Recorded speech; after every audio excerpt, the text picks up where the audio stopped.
Hello, everyone. Today we talk with BawldGuy Investing client Noah Kronfly, who is joining to share his investment journey, challenges, and strategies.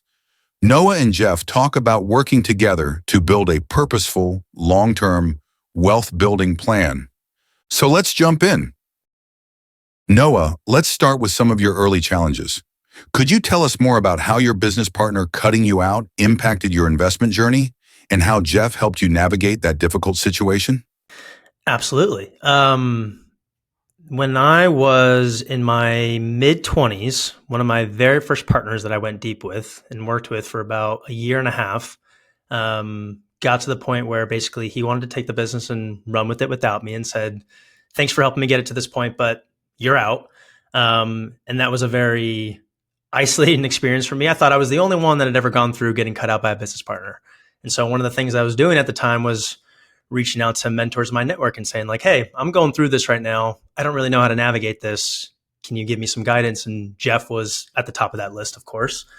And I think more than anything, what I learned from Jeff on that was that I wasn't alone, first off. And number two, I think it was your 2 or 3 rules, Jeff, of like managing or thinking about like how you work with business partners. And one of them being like, can I leave this guy alone and like in a room with my life or with my wife and like feel comfortable about it? Like that was always something that stuck with me. And so part of that was just knowing that like I wasn't alone, that like that was part of the process, and like pick myself up and kind of keep it going again and use it as a learning experience and keep it moving forward. Like it's just, it's part of the game. Jeff, what are your thoughts about those discussions with Noah? Traditionally, he was going away from the norm. And when he went away from the norm, he had to learn pretty quickly. One of the things that he did was learn pretty quickly. Our second question relates to transitioning in business. Noah, you've had some significant transitions, both in your business and investments. And how has working with Jeff influenced your strategy in managing these changes? Yeah, it's a great question. I remember the very first conversation that I had with Jeff, and I showed up with a lot of ideas and a lot of excitement. And something that Jeff told me was, I don't even know the right questions to ask myself yet. And I just, again, one of those things that has always stuck with me. And so as I've navigated changes, as I've navigated transitions with Jeff's experience and thinking, or seeing like around walls that I'm experiencing in my own career, that guidance of like, what should I be focusing on? How do I, position myself as an entrepreneur, as a business owner? What is really like what's most valuable to me? It's been massive and incredibly valued just to, have that clarity from someone that sees in me more than I see in myself, and almost is like, like I've been down this path, I've been down this road, here's what this looks like. And so that, guidance and mentorship has of course been incredibly valuable. Next, let's discuss building cash reserves. Jeff emphasizes the importance of keeping strong cash reserves. How did you incorporate this advice into your financial planning, Noah, especially with your plan to maintain $20,000 in reserves?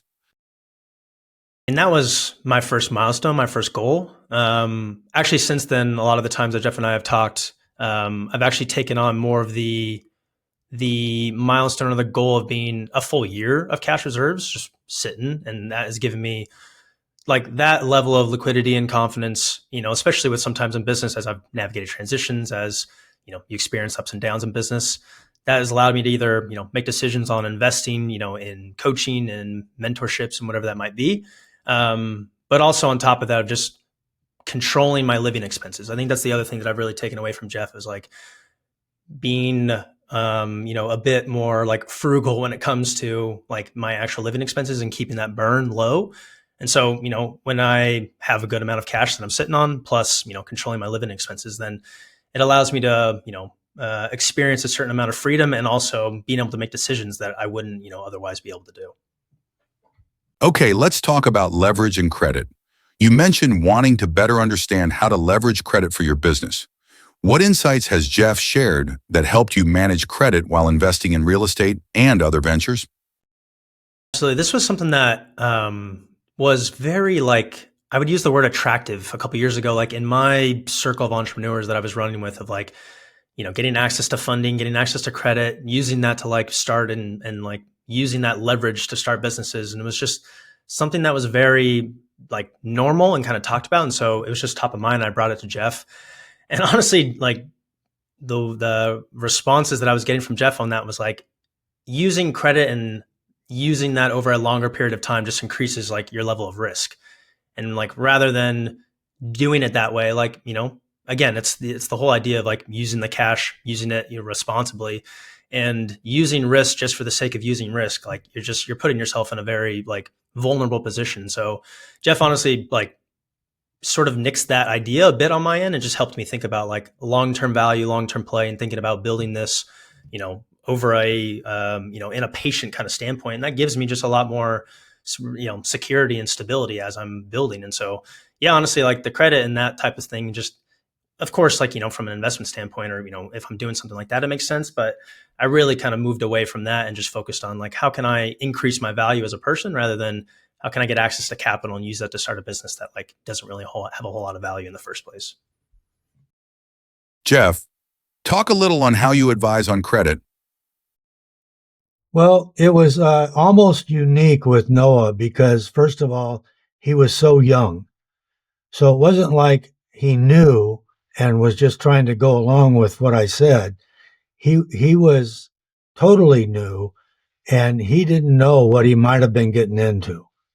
Now, he could have come out great, but I saw problems coming. Interest rates go up, and boom, you're in a lock. So the fact that he listened to me on this one was really good for him because he's doing nothing but production right now. He's just kicking butt and taking names. Now, a question about investing in gold and silver. Noah, you've planned to invest $10,000 into gold and silver. What role do these alternative investments play in your overall strategy? And how does Jeff's advice on diversification influence your decisions? Well, I will start with saying something that Jeff has always said to me, that these are not investments, they're insurance. And that has always been number one.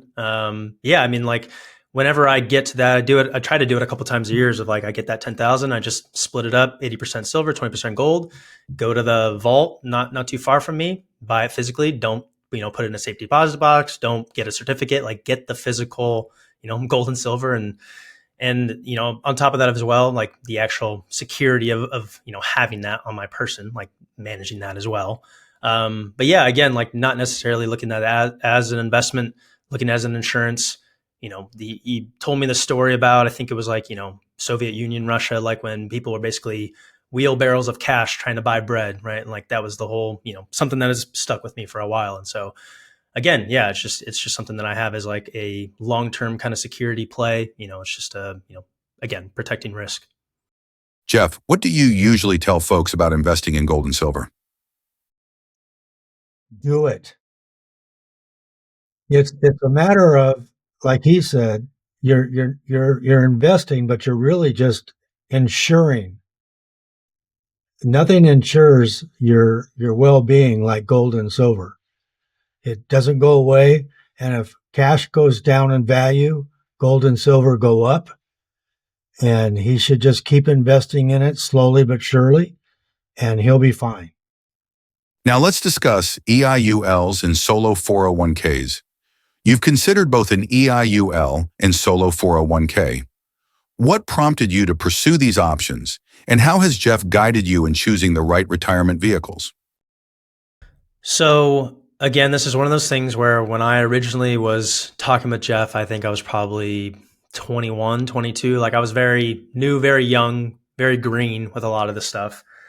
And honestly, just like took Jeff's direction and it aligned with what I had already sort of understood from like, investing in the Roth IRA and investing in index funds and that kind of an approach. And my thesis around this, especially with like the EIUL of both tax deferred growth in both vehicles, but the idea of investing in something that still has that index quality to it.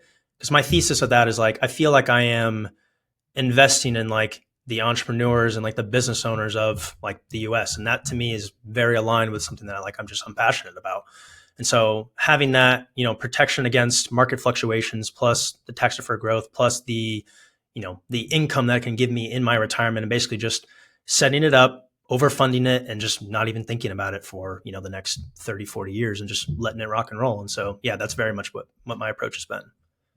Jeff, talk a little bit about the role that an EIUL can play in investors' strategies and, of course, solo 401ks.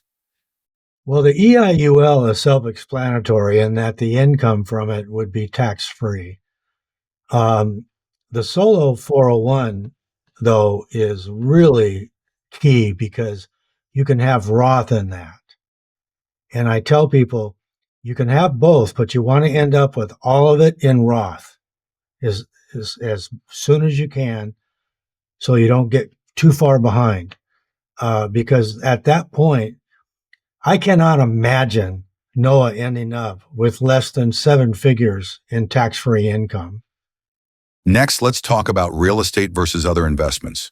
With some initial investments in Vanguard and your Roth IRA, how did Jeff steer you toward real estate, and what shifts in your portfolio have you made since then, Noah? Like I said, this was something that I've been interested in, sort of, capital allocation investing has been something that I've had a fascination around since I was, pretty young.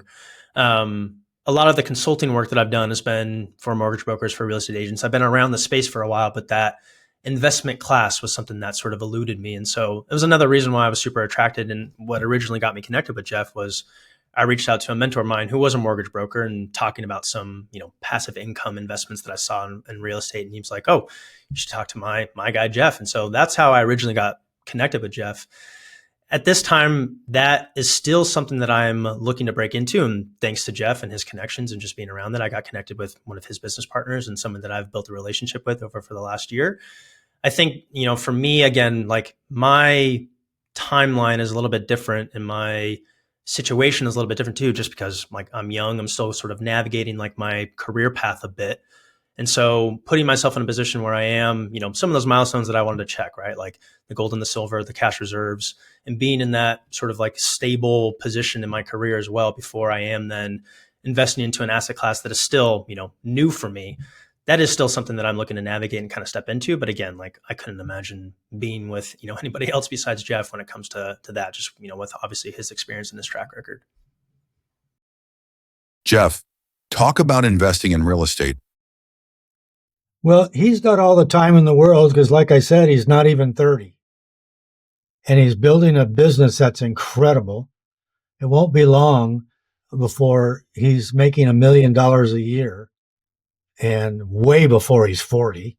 Way before he's 40. Remember that, Noah. I said it first. But the key is he understands the importance of real estate, not just in and of itself, but as a separate investment. And in the end, he'll have a bunch of it, and he'll have a bunch of income from all these other investments he's made, and he'll be fine and dandy. Okay, let's discuss risk management. Jeff often speaks about avoiding risk, especially close to retirement. Noah, how has this principle influenced your investment decisions as you move forward in uncertain markets? Yeah, I mean, again, this is one of those things where because of, Jeff's experience, the fact that he is, much older than me, he has lived through certain investment cycles that like, I just don't have the life experience for. And I don't like when Jeff and I talk, on our quarterly calls, like I just come and I'm like, "Hey, Jeff, I have these questions. What are you seeing even from like a political standpoint and some of those other things that I just haven't gone through yet?" And so again, because I, am young, that is my advantage right now. And I'm very aware of that. Being able to like, plan long-term, think long-term, that is just the approach that I take, especially in my business too. I think having an investor type mindset and that type of a quality as I approach, business and business relationships, of course, has been, massive and valuable for me. And so to be thinking like strategically now and how this then plays out over 10, 20, 30 years, I can be very methodical in my moves. I don't have to rush. I feel like I have like my, the clarity in that, the path forward isn't so kind of dark and murky as it once was, just because like I've, thought, with the end in mind, I can be, intentional about my decisions now and know that like over the long term, I'm going to find myself, where ultimately I want to end up. Our final question today pertains to planning for the future. Noah, looking ahead, what are your main financial goals, and how is Jeff helping you align your investments to ensure a secure and prosperous retirement? Absolutely. Main financial goals for me right now, and again, this is, specific to me just because I'm young and like Jeff said, I'm different. I kind of go against the norm. But in one of the more recent conversations that Jeff and I had, he was asking me about just sort of like income goals. And my reference point was sort of stepping into like being a top 1% earner in the US was a certain, level of income. And so like that was my metric. That's sort of my benchmark. That's what I'm working against. Because I still have hopefully a good, 40 years left in my career, part of what I'm, interested in more than just, being a $1 million income earner and some of that stuff that like when I was younger, that's what I was motivated by. That's what I was tied to. And now as I've gotten older and have, had some experience in my long, illustrious, 8-year career, I think I now am a little bit more tied to like the values of like, I want to create, I want to provide value. I want to have an impact. I want to have something bigger than just $1 million income for the sake of, earning money. Like that just, isn't totally, that doesn't resonate with me much anymore. And I think I've learned that from Jeff over time of like, I think Jeff just knows that like that at some point is kind of blowing smoke. Like, Jeff pushed me to go deeper and really think about like, what are you actually aligned with? What actually is meaningful to you? And, think about goals beyond just, again, money and investing as well, like investing in my health. That's something that Jeff and I have always talked about of like, he's educated me on like books to read and workout plans, investing in, family relationships, friends. Jeff always asks me like, how's my dating life going? Like, that's always the first question he asks me. And so like, yeah, I think at this point, like what I'm investing in is just a bit more holistic, because a lot of that money stuff, like, it's not that it's easy, but like the strategy is there. It's, it's simple enough just to fall and focus on or fall into and focus on it. And so, yeah, now at this point, it's just, building, something that is meaningful to me, which again is not anything that I ever thought would be possible, quite honestly. Like I always, kind of was prepared for being like kind of in survivor mode, clawing and kind of scrapping, which, I have that energy in me, but thinking about like building a foundation and then building something, beyond just me. So that's, super, super valuable for me. And that's what pulls me forward now. My name is Noah Kronfly. I am a digital marketing and operations consultant focused on CRM build, systems, processes. I love all things marketing and technology. Was it difficult in any way convincing Noah to plan? Not at all. Noah is a good listener and he understands solid principles when he hears them. I met Jeff when I was 21. I was young, I was green, I was hungry, I was excited, interested in investing. Because when I met you, when we started talking, I could tell right away that you were way older than your years. Money has always been something that was not talked about and discussed growing up. And so it was a topic that was a bit taboo and uncomfortable for me to understand. And when I met Jeff, it was like I met like the answers were there. It was like, yes, this is exactly like Jeff came into my life exactly when I felt like I truly was ready for him and truly needed him. You were willing to learn. And you've taken everything that's happened to you, good, bad, and ugly, and turned it into gold.